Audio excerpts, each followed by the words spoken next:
Last time we did a video about trans girls, so this time we got one for the boys. Now you might notice that while I'm a trans girl, I am not a trans boy. That means I don't have as much of a personal connection this time around. This one relies a lot on what people suggested on Blue Sky, so thanks everyone for that. Again, I'd like to remind everyone that there's no specific trans look, and that goes for trans guys too. They run the gamut from twink to bear to beefsteak, and everything in between. Now me, personally, as a lesbian, I'm much more interested in the twinkiest of twinks, so I apologize if that influences the list here.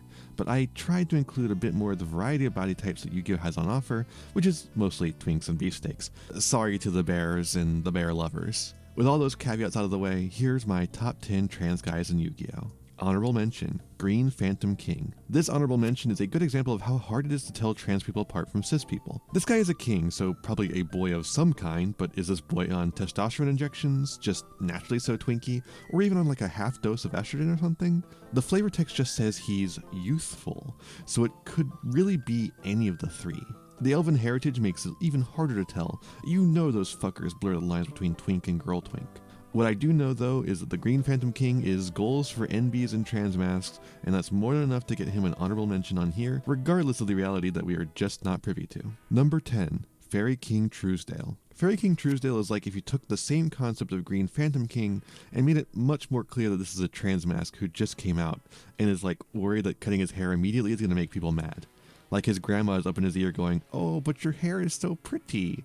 And Truesdale's replying, "Yeah, and just holding off on the haircut for a few more months. Maybe even waiting for her to just die. You can't wait for other people to accept you, Truesdale. Sometimes you have to take your life into your own hands and let them think what they will. Who cares what your grandma has to say? She voted for Elf Reagan. While I'm no fan of kings personally, I hope Truesdale gets the courage to be himself in the future. Maybe once he gets top surgery, he can stop wearing such bulky clothes like that too." Number 9. Fiendsmith Engraver. Speaking of top surgery, here's the Fiendsmith, our first beefsteak. You can't even see his top surgery scars because of how cut he is. The outline of his pecs is so big it covers them up. This guy's been tearing up the meta for like a year now, so I'm kinda tired of seeing him, but that doesn't stop him from being peak male performance. He also has a beautiful transgender wife, so he's got that T for T solidarity going too. He's got a lot of different equally buff forms, and none of them really show where those top surgery scars would be either. Konami managed to sneak them by everyone, but I sniffed it out. Nice try, Konami. Better luck next time. I can tell a trans guy demon when I see one. You'll have to get up pretty early in the morning to sneak it past me. Like noon, or God forbid 11. Number 8.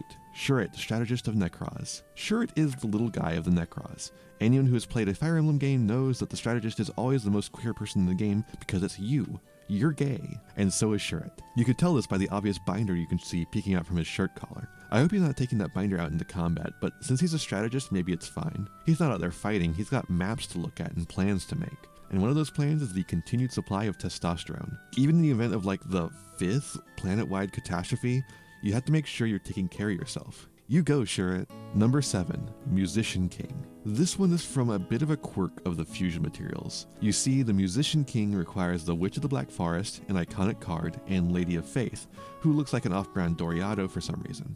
Now that's 2 women to make this one king. And as we all know, fusion is gay sex. Don't at me. So this could just be a case of magic lesbians making a son. But like, I generally see the fusion as a physical manifestation of the bond between the materials. So Witch of the Black Forest and Lady of Faith together have some sort of masculine energy, and that feels pretty trans-masked to me. Also, you yet again can't see where the scars would be, this time because of the harsh shadows in the art. Very interesting, Konami. Number 6. Transcode Talker.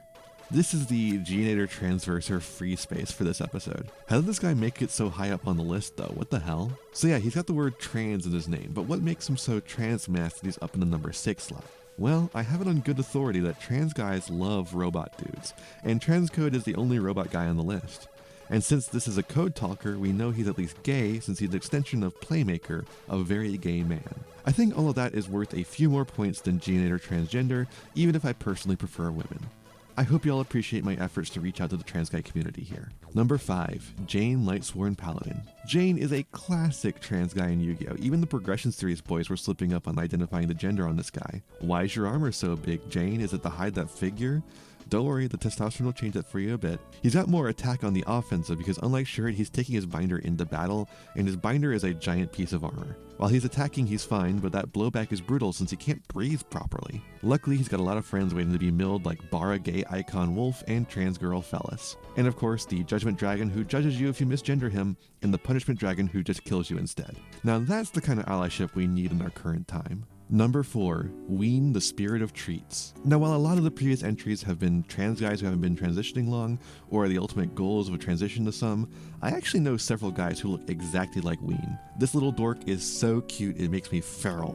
Someone should pin this twink down and do things to him. Anyways, I adore this guy, an absolutely Halloween brain gremlin. Or zombie, I guess. Hallow and Ween are VTubers in the same world as the Live Twins, so I guess these two probably know trans girl icon Leela, which is also pretty neat. All VTubers know each other, right? Let me just go ask my friend,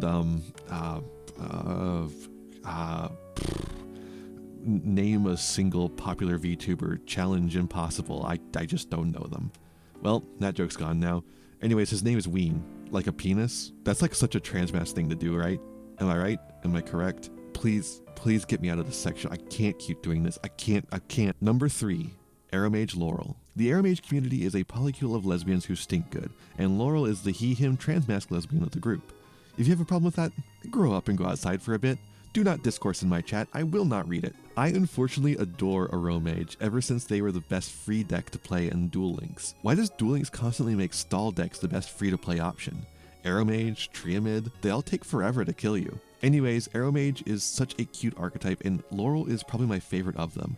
I love the masked lesbians, I love them so much. His hair is like the perfect length. Just a little longer than most expect a man's haircut to be, and no longer. It goes perfect with that gay little outfit. You can't trust this twink further than you can throw them, but only because you can throw them anywhere you want. He's actually very trustworthy. Look at those sad eyes. He barely talks to anyone he doesn't know. He can't ask for pickles on his burger. How is he going to betray you at all? Laurel is peak he-him lesbian, love him a lot. Number 2, Aluber the Jester of Despia, or the Bestial Luber, or any number of other names he goes under. Everyone knows that Branded is about gay sex, but did you also know that one half of that gay sex is a trans man? Well, I've decided he is, and I want that twink obliterated, in more ways than one. This guy is an incarnation of evil invading the abyss, so he needs to be destroyed quite literally. But have you seen his hips? Those tights? Goddamn. He's trapped in some sort of mirror dimension with some kind of gem now, but he can still get it, I think. His horns look pretty grabbable too. I'm just saying that if I was gonna fuck a guy, it would be someone like Aluber, that's all. This dude is so goals for so many trans guys too, it's crazy. Trans guys who desire to be evil little twinks, shout out in the comments. Goth T-boys, rise up. That's really it. I just have seen so many trans guys who look exactly like this, or want to look exactly like this. That's the whole reason he's so high. Number 1, Dark the Dark Charmer. Okay, here's where the shit gets real. So many people were so concerned about me including the Charmers in my top 10 Yuri video because of exactly Dark. Well, here is my answer to you. Dark is another transmasc he-him lesbian. So it's not only Yuri, it's full of gender stuff. Dark is a little emo boy T-guy, many such cases. I think he's got a My Chem patch somewhere on his person at all times. His link monster is even called Gloomy, like, come on. His little eyeball creature is adorable too. Also trans, because I decided it. His creepy bird skull staff, his dark tattered robes, his collar. Yeah, that's right, he's got a collar. I told people he was the pet boy of the Charmers and I wasn't kidding. And who could blame them? He's so cute. I think I'm revealing too much about my taste in men in this episode, but we're gonna roll with it anyways. It's a shame that Dark is such a powerful attribute, so we'll never get the same amount of Dark cards that we will for the others, because I really do like him. I think him and Lina are both pretty neat. And trans. I win. Well, I hope I did right by you trans boys. If there's any concerns, I hope you'll find it in your heart to forgive me. Love ya. And there you have it, my top 10 favorite trans guys in Yu-Gi-Oh! What do you think of all these choices? What would you include in your top 10? Let me know down below, rest well, and I'll see ya in the next one. Bye-bye, good night. Hey there, thanks for watching. I hope you enjoyed this video. I've got a lot more for you if you want them. Just hit that subscribe button and ring the bell to get notifications. I'd also appreciate if you left me a like and a comment and maybe shared the video around with your friends. You can also follow me on all the usual social media sites. Just check out my website in the description below for more info. My videos are funded by my patrons, Ko-fi subscribers, and YouTube members, whose names you'll see scrolling by in these credits here. For just $1 a month, you too can find yourself here, trapped in my end screen for all eternity. In particular, I'd like to thank Jeremy Coatney, Frog Prince Michael, Flea Kill, Haru Hayes, the almighty Ferret Lord, and Fire Mizumi. A big thanks to all my other patrons and to my little community as a whole. Remember to be kind to yourselves, be kind to others, and have a wonderful whatever time it is for you. Bye-bye. Sleep well.